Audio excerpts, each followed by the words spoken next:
let's talk about the optical absorption in a simplified way.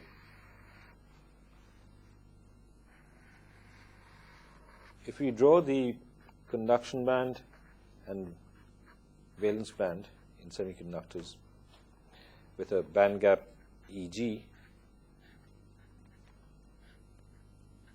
so far what we were considering is that when light is incident with h nu greater than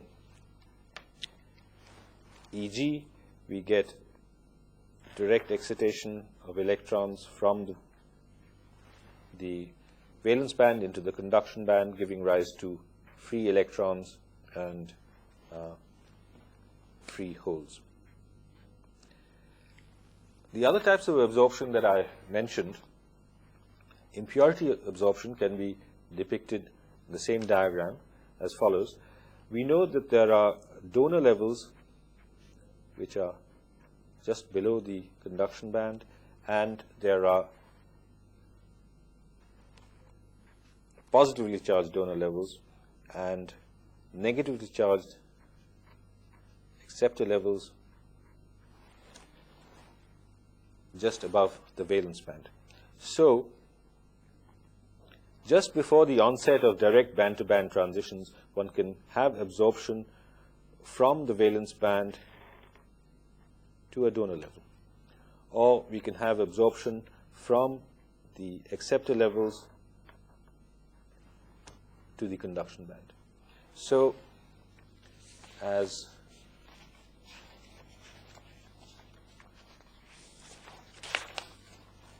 depicted in this diagram, we have the fundamental absorption here, but just before the fundamental absorption, we can have weaker absorptions here or here due to impurity transitions.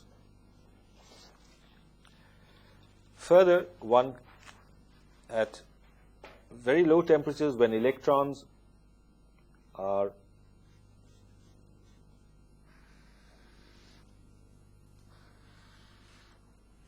when the donor levels are filled with electrons,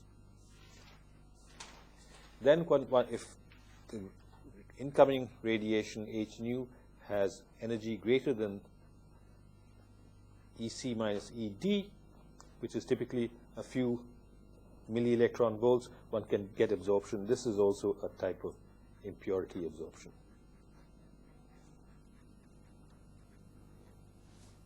Similarly,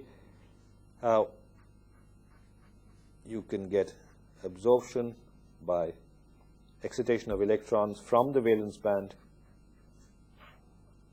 into the acceptor levels,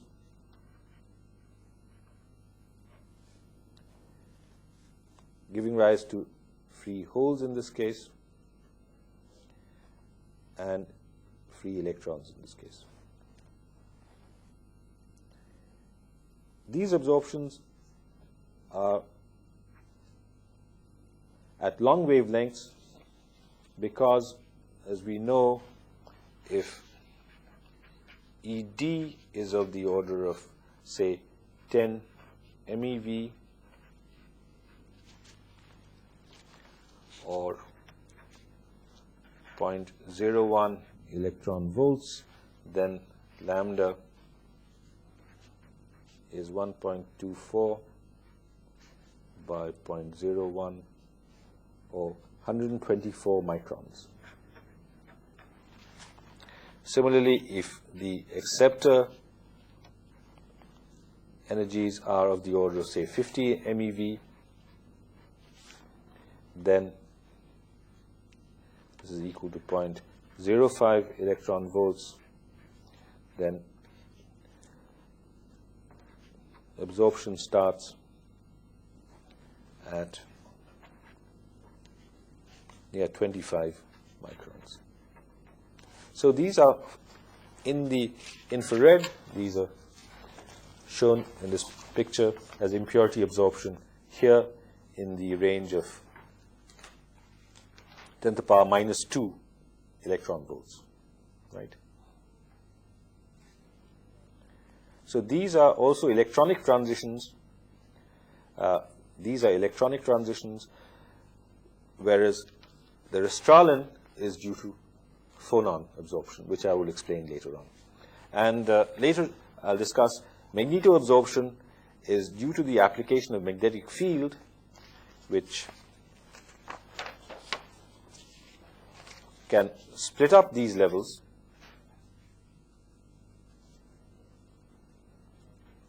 and as a result one can get absorption between these levels and the bands or at longer wavelengths.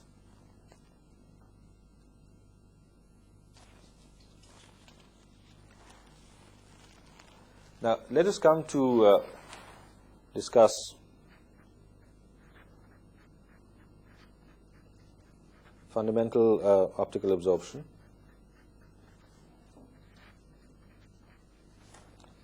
Between the bands, first for a direct gap and then for the indirect gap semiconductor. Let's take the case of a direct gap semiconductor in which you have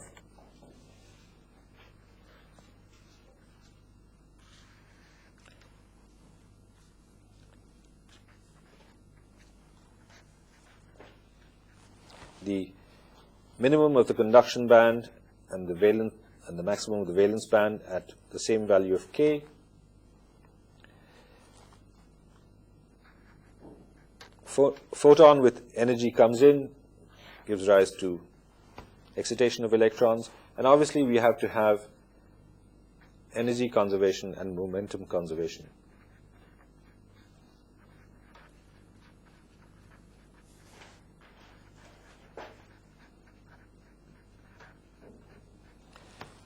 The energy conservation law requires that initially the energy of the electron in the initial state plus h nu of the photon must be equal to the energy of the electron in the final state plus minus any lattice vibrations of phonons that may or may not be excited.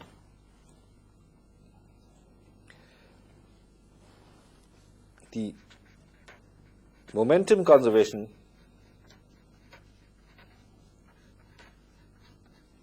laws always have to be satisfied, and this implies that the momentum of the electron h cross ki plus the momentum of the phonon must be equal to h cross k f, the momentum of the electron in the final state, plus h cross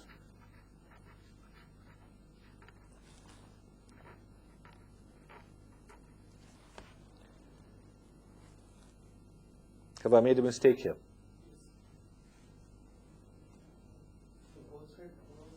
Yes, this is obviously the momentum of the photon.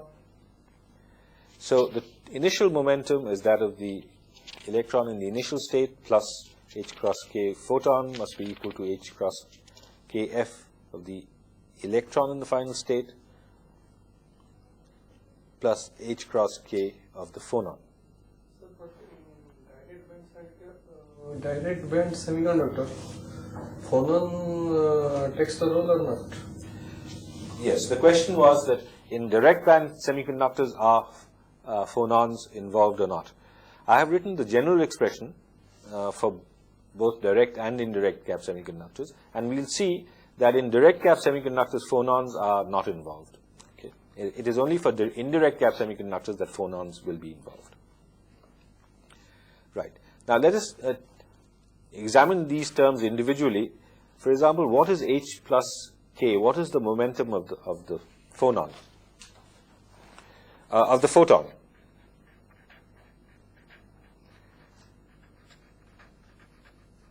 If we just examine that expression, the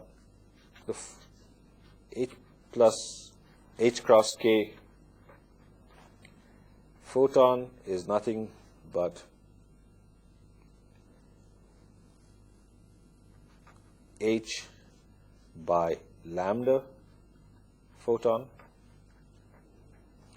and we know that lambda, we are talking about photons typically having wavelengths of the order of a few thousand angstroms. Whereas if we look at the phonon momentum,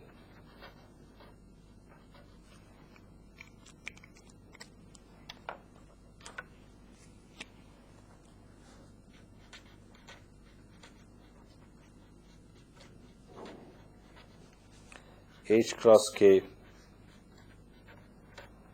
phonon is H by A, where A is the lattice parameter, which is of the order of 2 to 5 angstroms. So we see that in this case, H cross K photon is much less, by a factor of about 1,000, than H plus K, the momentum of the phonon.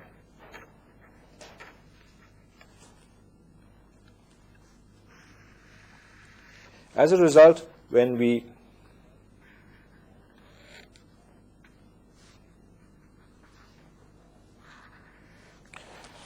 draw transitions due to photons, we say that the transition is direct. The change in momentum due to the photon is extremely small. It is negligible. So if we go back to this expression, we can say that this is negligible compared with H plus K, the momentum of the phonon, and hence the transitions due to photons are considered to be vertical. Remember, the x-axis is 2 pi by A. This is typically in the Brillouin zone. So A being much smaller than lambda, this factor H by A is much larger than this factor. Right. Now, if we go back to calculations of the absorption coefficient,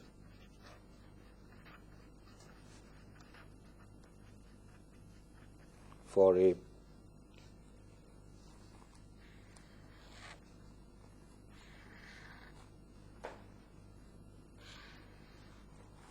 direct gap semiconductor, we have an electron at an initial energy EI being excited to a final energy EF,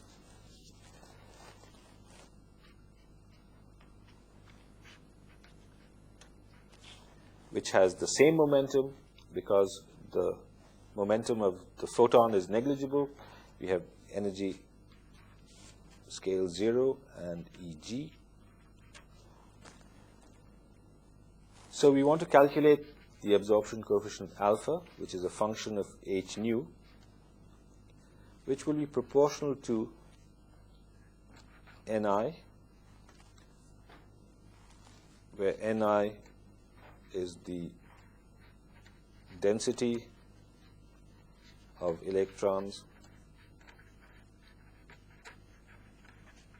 in the initial state,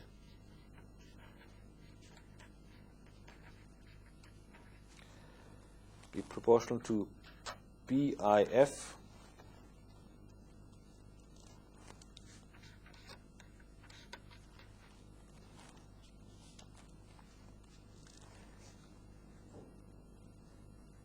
transition probability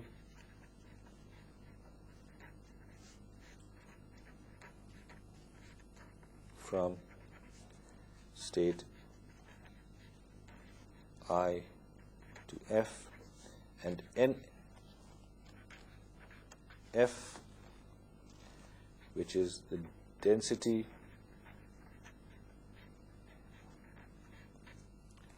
of empty or available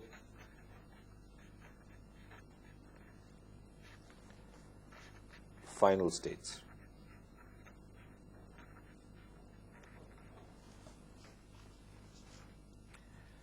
Now, NF. Now, in order to calculate the total absorption coefficient, obviously we have to take summations of this, because we can have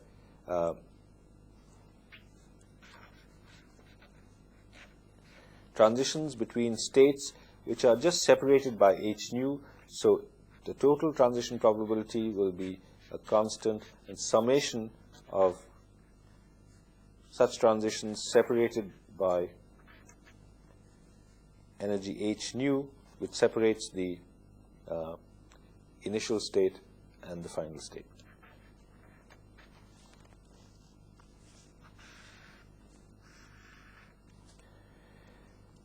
Here we will make an approximation. We will assume that at t is equal to 0 k, all valence band states are occupied, and all conduction band states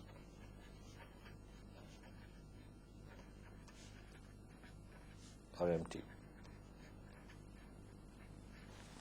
At t greater than 0, obviously, we will use the Fermi function.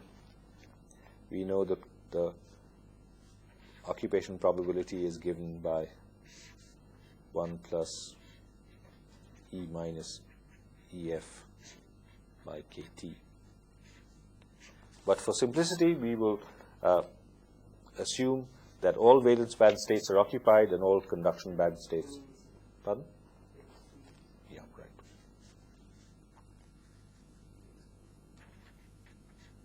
Right.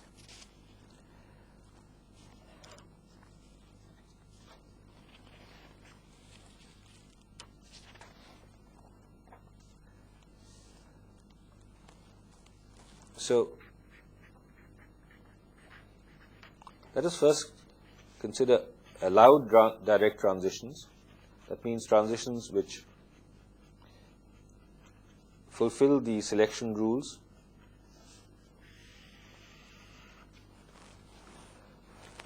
and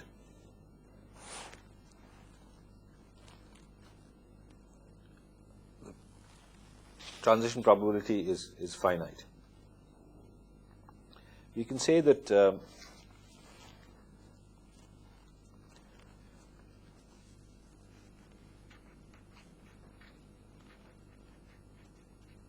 every initial state at EI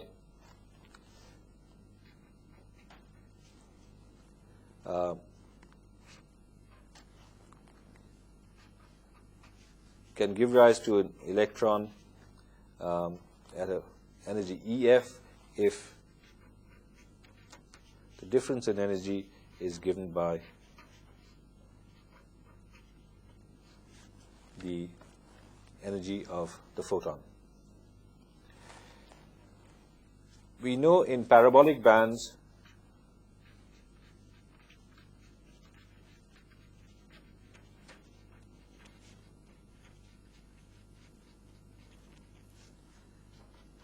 EF minus EG is h squared k squared by twice ME star, and EI is equal to h squared k squared by twice mh star. So using these expressions, we find that h nu minus Eg is h squared k squared by 2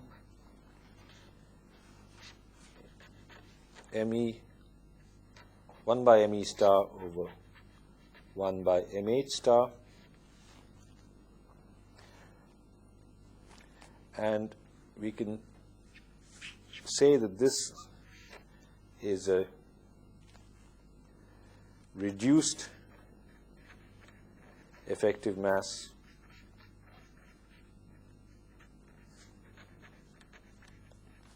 such that 1 by reduced effective mass 1 by mr star is equal to 1 by me star plus 1 by mh star.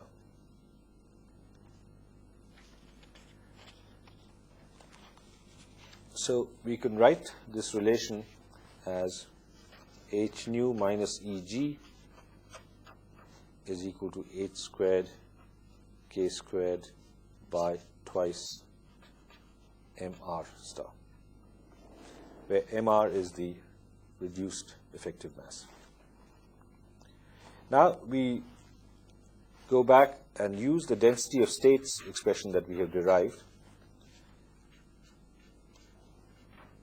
The number of states having energies between E and E plus dE is nh nu dh nu, that is equal to 8 pi k squared dk over 2 pi cubed,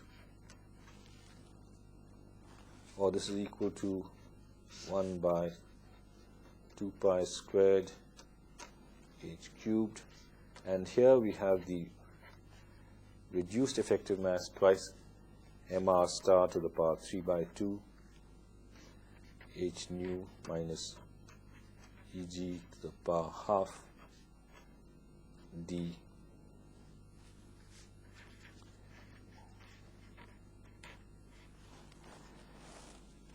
we may refer back to the expression already derived.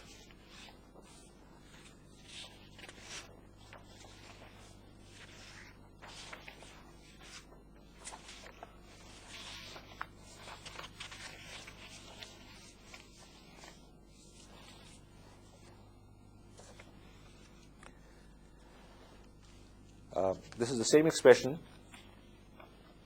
1 by 2 pi squared. Where we have replaced this m star by the reduced effective mass m star, mr star, and E is being replaced by h nu minus Eg. So this is for excitation into the conduction band. Incidentally, there was a mistake here that was not pointed out. This first expression, is it correct? Yes, there is 8 pi cubed here, right? Okay.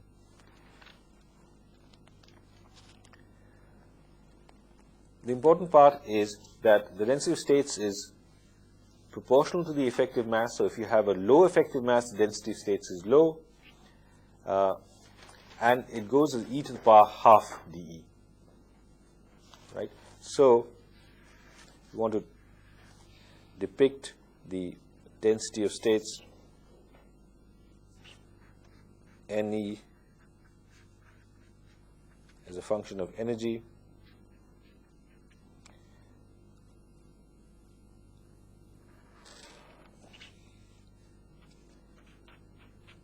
the density of states is 0 in the band gap,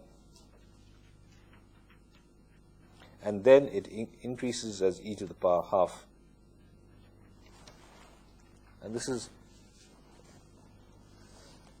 of fundamental importance in these calculations of density of states.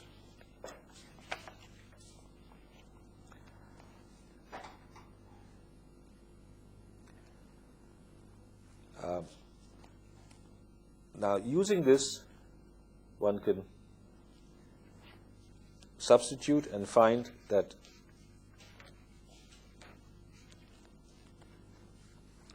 alpha h nu is equal to A star over h nu minus Eg to the power half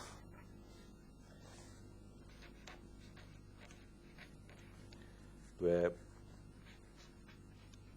A star is equal to Q squared twice Mr star to the power 3 by 2 over N C H squared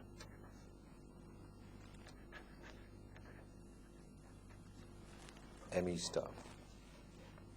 So for direct allowed transitions we have a very important relation that alpha is going as h nu minus Eg to the power half.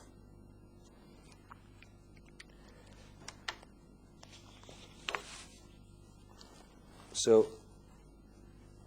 if alpha is equal to A star h nu to the power h nu minus Eg to the power half, alpha squared will be proportional to h nu minus Eg. So if alpha is measured experimentally, one plots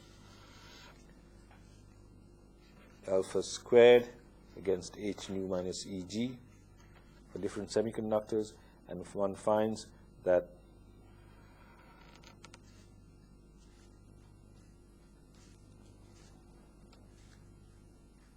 extrapolation of this to the energy axis gives you the band gap of a semiconductor. So this is the test of a direct gap semiconductor, that alpha is proportional to h nu minus Eg to the power half. What about this constant A star? We can evaluate A star from this expression. We can say that for semiconductors with refractive index, say n is equal to 4, if Me, for simplicity, we assume Me star is equal to Mh star is equal to M0, the free electron effective mass, free electron mass, then we find that this constant A star is 2 × 10 to the power 4. So approximately we have, for a direct gap semiconductor, alpha is 2 × 10 to the power 4 h nu minus Eg to the power half centimeter inverse.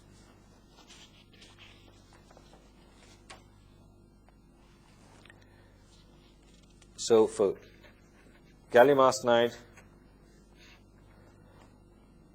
one has a band gap of 1.41 eV, and as discussed earlier, since alpha is of the order of 10 to the power 4, if alpha is of the order of 10 to the power 4, then the absorption depth xd is 1 by alpha is of the order of 10 to the power minus 4 centimeter. This is for a direct gap semiconductor.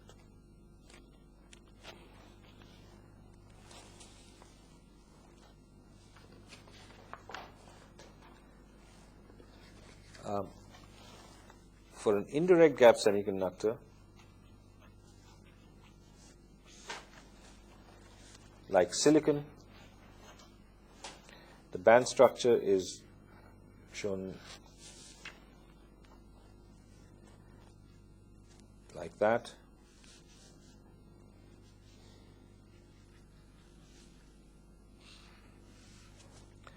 So this is energy, this is momentum. In order to get transfer of electrons from the valence band to the conduction band, absorption of photon energies must be followed by either absorption or emission of a phonon, this is emission of a phonon, and this corresponds to absorption of a phonon. So if I draw that,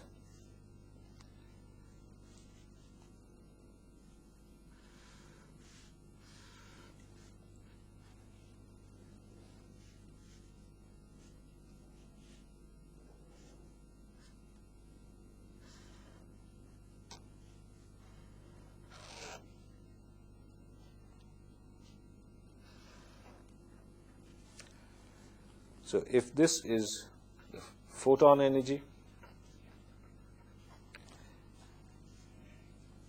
for the case of emission of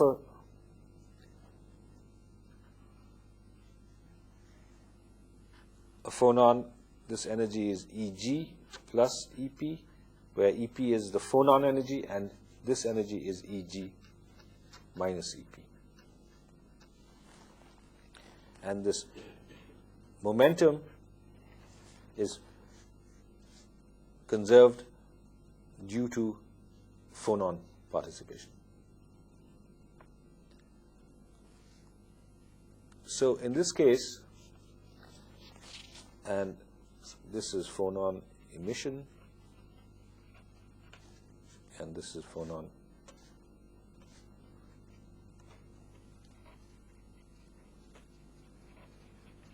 absorption.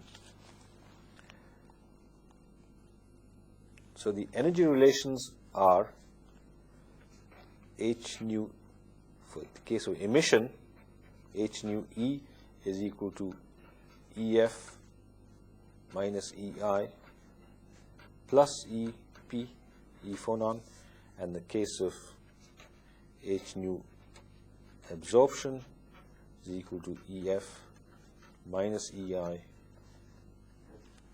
minus EP.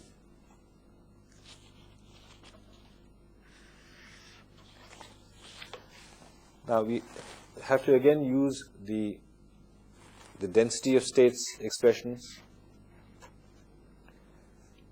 At the initial energy EI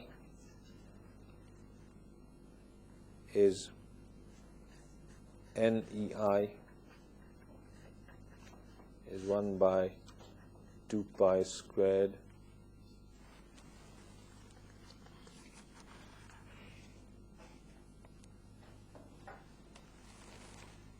H cubed twice mH star to the power 3 by 2 EI to the power half. And the density of states at EF is NEF is 1 by 2 pi squared H cubed twice ME star 3 by 2, and the energy is EF minus EG to the power half. 2 pi squared, right. And substituting these values of H nu emission and H nu absorption, one can rewrite this as equal to 1 by 2 pi squared H cubed twice ME star to the power 3 by 2 H nu minus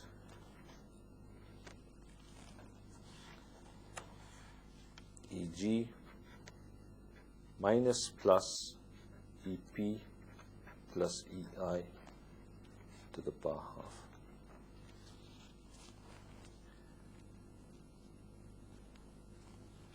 So the absorption coefficient we know is proportional to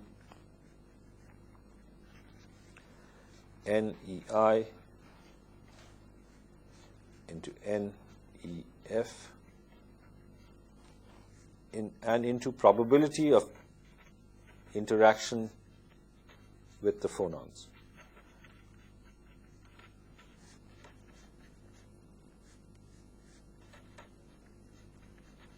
This is where indirect gap semiconductors differ from direct gap semiconductors in that phonon absorption or emission is involved.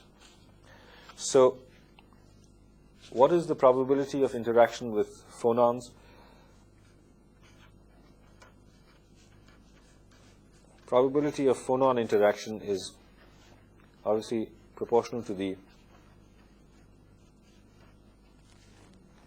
number of phonons having the right energy EP, and we know that from Bose-Einstein statistics NP is equal to 1 by e to the power EP over KT minus 1.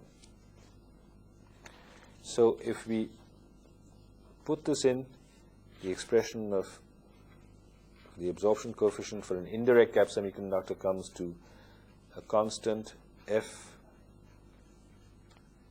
probability of interaction with phonons, integral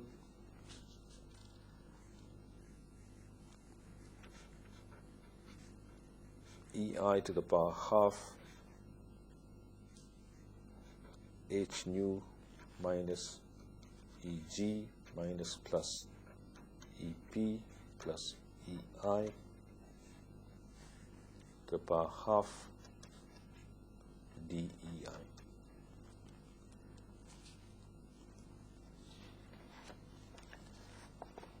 And the integral limits are for all possible energies which with either emission or absorption with phonons gives you the final energy state of EF.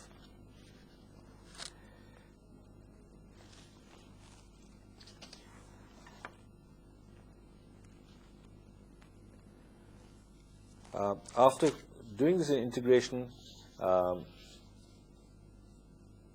we find that the final expression for optical absorption with phonon absorption is equal to some constant H nu minus EG plus EP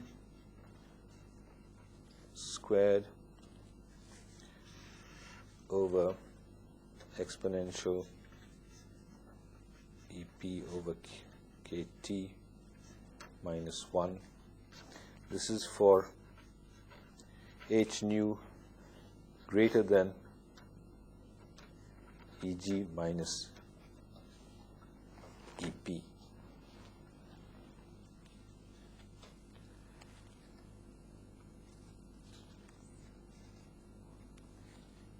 Notice that here we have the absorption coefficient is proportional to this energy term squared. For the case of absorption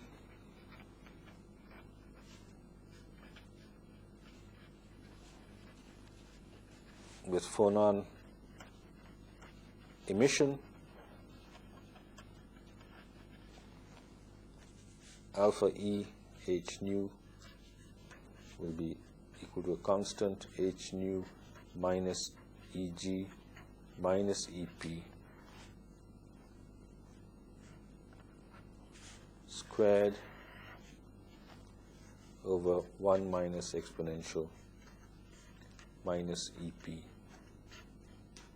by KT. And this is for H nu greater than EG plus EP, because the energy is a little more, because the energy must be equal to the band gap plus the energy of the phonon which is emitted. Whereas in the other case, we have for phonon absorption, we have this H nu greater than EG minus EP because the phonon is absorbed from the sample. because the energy is slightly, threshold is slightly less.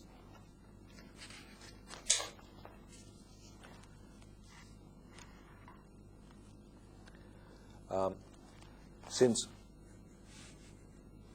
if both phonon absorption and phonon emission are possible, then obviously alpha H nu will be equal to alpha absorption plus alpha emission.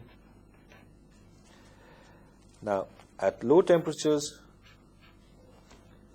phonon density is very small.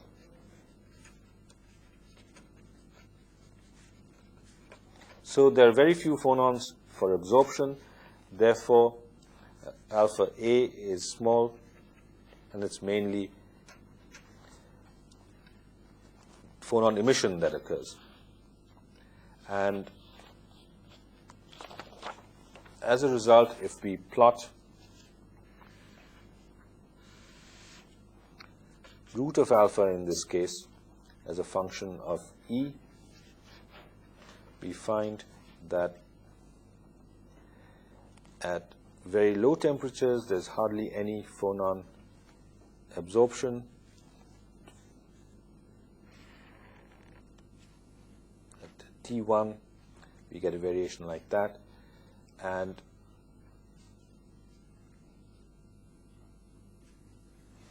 this is the threshold Eg plus Ep,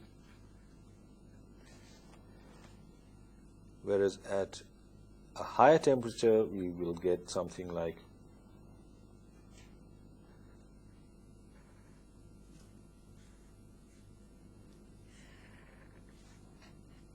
T2 greater than T1, we get the threshold at Eg minus Ep, because absorption is possible, and this is proportional to alpha E, and this is proportional to root alpha A. Summing up in a nutshell, we find that in the case of indirect gap semiconductors, we have alpha proportional to H nu minus Eg minus plus Ep squared, whereas for direct gap semiconductors we have alpha H nu is proportional to H nu minus Eg to the power half. As a result, if we compare gallium arsenide with alpha as a function of energy, for silicon the absorption starts at the edge, increases very slowly, and then this is at the edge of 1 point for an indirect gap semiconductor, whereas for gallium arsenide the edge is at a high energy but increases very rapidly.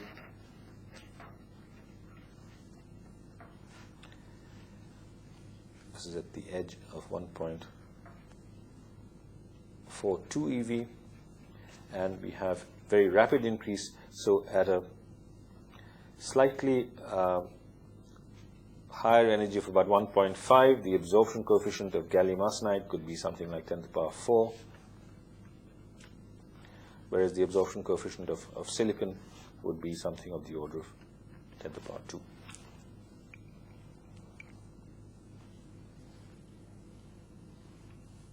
Any questions?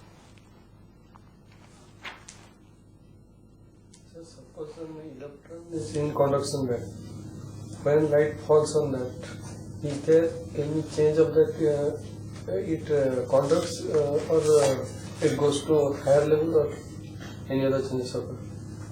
The question was that if an electron is already in the conduction band and if a photon is incident, can it be excited to a higher level?